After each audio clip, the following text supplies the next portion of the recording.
അടുത്ത അധ്യയന വർഷം പൊതുവിദ്യാഭ്യാസ വകുപ്പ് പുറത്തിറക്കുന്ന പാഠപുസ്തകങ്ങൾക്ക് ചില പ്രത്യേകതകളുണ്ട്.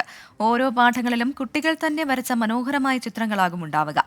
ഭിന്നശേഷി കുട്ടികളും പാർശ്വവൽകൃത വിഭാഗങ്ങളിൽപ്പെട്ട കുട്ടികളും ചേർന്നാണ് ഓരോ പാഠങ്ങൾക്കും ചിത്രങ്ങൾ കൊണ്ട് ജീവനേകുക.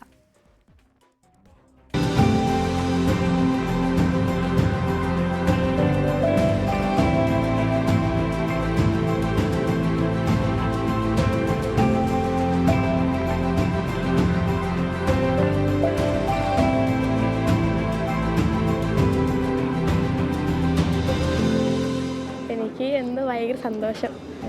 ഇങ്ങോട്ട് വരാൻ പറ്റിയ തന്നെ വലിയൊരു ഭാഗ്യമാണ്. ലൈഫിൽ ആദ്യമായിട്ടാണ് ഇങ്ങനെ. തങ്ങൾ കൂടി പഠിക്കാൻ പോകുന്ന പാഠപുസ്തകങ്ങളിലേക്കാണ് ഈ കുട്ടികൾ ചിത്രം വരയ്ക്കുന്നത്. സംസ്ഥാനത്തെ വിവിധ ജില്ലകളിൽ നിന്നുള്ള 23 കുട്ടികൾ.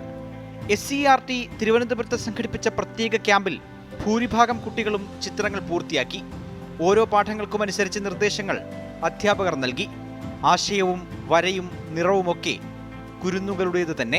ചിത്രം വരയ്ക്കുന്നതിനപ്പം പുസ്തകങ്ങൾ എങ്ങനെയാണ് വരയ്ക്കുക, പാഠഭാഗത്തിൻ്റെ ഒരു കൺസെപ്റ്റ് എടുത്തുകൊണ്ട് എങ്ങനെയാണ് വരയ്ക്കാൻ പറ്റുക, അപ്പോൾ അതിനെപ്പറ്റി ഒരു ക്ലാസ് കൊടുത്തു. അതിനുശേഷം പിന്നെ കുട്ടികളെ കൊണ്ട് അവർ വരച്ചുകൊണ്ടിരിക്കുന്ന ചില സാധനങ്ങൾ വരപ്പിച്ചു, അതിൻ്റെ പ്രശ്നങ്ങൾ പറഞ്ഞു. അതിനുശേഷമാണ് ഇതിനകത്ത് കടന്നത്. അപ്പോൾ ശരിക്കും ഞങ്ങളും കുട്ടികളും കൂടെ ആഘോഷിക്കുമായിരുന്നു ശരിക്കും. അടുത്ത അധ്യയന വർഷം പുറത്തിറങ്ങുന്ന 2, 4, 6, 8, 10 ക്ലാസ്സുകളിലെ പാഠപുസ്തകങ്ങളിൽ ഇവർ ഈ വരയ്ക്കുന്ന ചിത്രങ്ങൾ കാണാം. തങ്ങൾ വരച്ച ചിത്രങ്ങൾ പാഠപുസ്തകങ്ങളിൽ കാണാൻ പോകുന്നതിൻ്റെ വലിയ ആകാംക്ഷ കുട്ടികളിലുണ്ട്. അഭിമാനമുണ്ട്. പിന്നെ എല്ലാവരും നല്ല സപ്പോർട്ടായിട്ട്. എന്താ ഇതിൽ വരയ്ക്കാൻ കിട്ടിയത് തന്നെ ഭയങ്കര ഒരു ഭാഗ്യമാണ്. ഇപ്പോൾ ഒരു ചെറിയ കുട്ടി വന്നിട്ട് പറയില്ലേ ഞാൻ വരച്ചതാന്ന് പറയുമ്പോൾ എനിക്കൊരു ഇതല്ലേ. ആദ്യം പെൻസിൽ വെച്ച് വരയ്ക്കുന്നത് എങ്ങനെയാണെന്ന് നോക്കിയിട്ട് പിന്നെ ഓരോരുത്തർ സെലക്ട് ചെയ്ത ടീച്ചർമാർ വന്നിട്ട് ഇന്ന പോലത്തെ പടം വരയ്ക്കണം പറഞ്ഞു വരയ്ക്കും.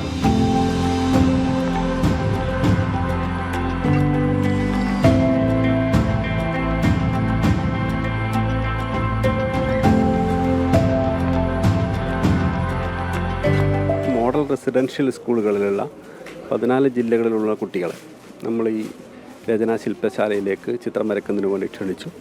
അതോടൊപ്പം തന്നെ കേരളത്തിലെപ്പോഴും ഭിന്നശേഷി നമ്മുടെ പ്രിയപ്പെട്ട കുട്ടികളെ ചേർത്ത് പിടിക്കുന്ന ഒരു സമീപനമാണ് നമ്മുടെ പൊതുസമൂഹം ഏറ്റെടുത്തിട്ടുള്ളത്. അപ്പോൾ ആ കുട്ടികളെ കൂടി ഇതിൻ്റെ ഭാഗമാക്കി മാറ്റുകയാണ്.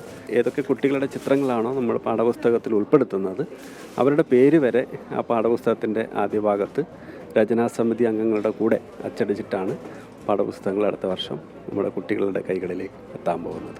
ഈ വർഷം പുറത്തിറങ്ങിയ 1, 3, 5, 9 ക്ലാസ്സുകളിലെ പാഠപുസ്തകങ്ങളിൽ കലോത്സവ വിജയികളായ കുട്ടികളായിരുന്നു ചിത്രം വരച്ചതെങ്കിൽ ഇത്തവണ അത് പ്രത്യേക പരിഗണന വേണ്ട കുട്ടികൾക്കും പാർശ്വവൽകൃത വിഭാഗങ്ങളിലെ കുട്ടികൾക്കുമായി മാറ്റിവെക്കുകയായിരുന്നു. അഖിൽ ഷാ അൻസാർ, 24, തിരുവനന്തപുരം.